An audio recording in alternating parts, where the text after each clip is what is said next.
আসসালামু আলাইকুম ওয়া রাহমাতুল্লাহি ওয়া বারাকাতুহু। সুপ্রিয় বন্ধুরা, হুমেডি চ্যানেলের পক্ষ থেকে সকলকে জানাই আন্তরিক মোবারকবাদ অভিনন্দন। আমি ডাক্তার ইসমাইল হোসেন রিয়াজ স্বাস্থ্য বিষয়ক পরামর্শ নিয়ে আসছি আপনাদের পাশে। আমাদের চ্যানেলের মূল উদ্দেশ্য আছে স্বাস্থ্য বিষয়ক নানা ধরনের পরামর্শ প্রদান করা, রোগ সম্পর্কে জানানো, রোগের পথ্য সম্পর্কে জানানো, রোগের কারণ সম্পর্কে জানানো, রোগের টেস্ট এবং প্যাথোলজিক্যাল বিষয়গুলো আমরা জানিয়ে থাকি। তাই আমাদের সাথেই থাকবেন। আজকে আমি একটা বিষয় নিয়ে আলোচনা করব, যেটা আমার পূর্ববর্তী ভিডিও ছিল শিশুর কোষ্ঠকাঠিন্য রোধে করণীয়। সেখানে আমি 5টা উপায় বলেছিলাম। আজকে বাকি অংশটুকু আমি বলবো যে শিশুর কোষ্ঠকাঠিন্য রোধের করণীয় কি। চলুন চলে যাই মূল আলোচনায়। তার আগে যারা এখনও আমাদের চ্যানেলটি সাবস্ক্রাইব করে নিন এবং পাশে থাকা বেল আইকনটি প্রেস করে রাখুন, যাতে করে পরবর্তী নতুন ভিডিও আপনার কাছে নোটিফিকেশন পৌঁছে যায়।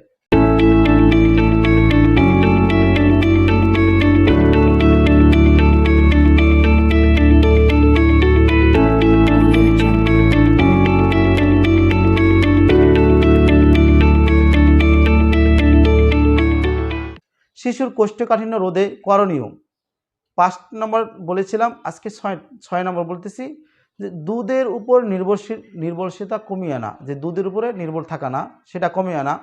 অনেক শিশু দুধ খেতে পছন্দ করে। অনেক শিশুকে দুধ খাওয়ার কারণে দেখা যায় যে অন্য খাবার খেতে চায় না। বিশেষ করে আঁশ জাতীয় খাবার। 1 বছরের বেশি বয়সী শিশুকে দৈনিক আধা লিটার 16 আউন্স থেকে 1.5 লিটার 24 আউন্স এর বেশি দুধ খেতে দেওয়া ঠিক না। কারণ এদিক থেকে দুধের থেকে আপনার আঁশ জাতীয় খাবারগুলা অভ্যাস গড়ে নিতে হবে, যাতে করে শিশুর কোষ্ঠকাঠিন্য রোধ হয়।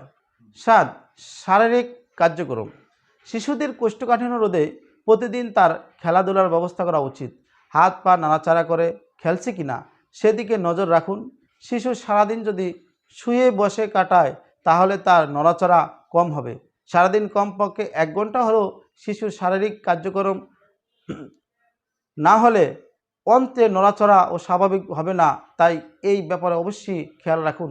8 নম্বর উপায় হলো ঔষধের প্রতি খেয়াল রাখুন। সাধারণ জ্বর, সর্দি, কাশি বা যে কোনো রোগের জন্য বাচ্চাকে ডাক্তারের পরামর্শ অনুযায়ী ওষুধ খাওয়ানো যেতে পারে। তবে লক্ষ্য রাখুন কোনো ওষুধের কারণে শিশুর কোষ্ঠকাঠিন্য হচ্ছে কি না। যদি হয় তাহলে তা বন্ধ করে দিন এবং ডাক্তারকে জানান। এছাড়া ডাক্তারের কাছ থেকে কোষ্ঠকাঠিন্যের জন্য এমন কিছু ঔষধের পরামর্শ নিন যা বাচ্চার উপর ভালো কাজ করে। তবে মনে রাখবেন ঔষধ থেকে আপনার পথ্যাদি সবচেয়ে গুরুত্বপূর্ণ বিষয়। 9 নম্বর, কোষ্ঠকাঠিন্য রোধ করে এমন কিছু উপাদান যে কোষ্ঠকাঠিন্য থেকে আপনি মুক্তি পেতে পারে শিশু, সে কিছু উপাদান আমি এখন বলবো। শিশুর জন্য রাতের খাওয়ার পর ইসবগুলের ভুসি গরম দুধে মিশিয়ে খাওয়ান।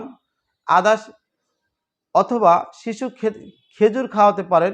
খেজুর আছে এমন সব পুষ্টিগুণ যা খাদ্য পরিপাক সাহায্য করে। 10 নম্বর উপায় হলো শিশুর পেট নরম করার ব্যবস্থা করুন। শিশুদের ল্যাক্সোটিভ বা পায়খানা নরম করার ওষুধ দিয়ে হলেও কোষ্ঠকাঠিন্য দূর করার চেষ্টা করুন। এসব খুব সহজেই কাজ করে এবং নিরাপত্তা।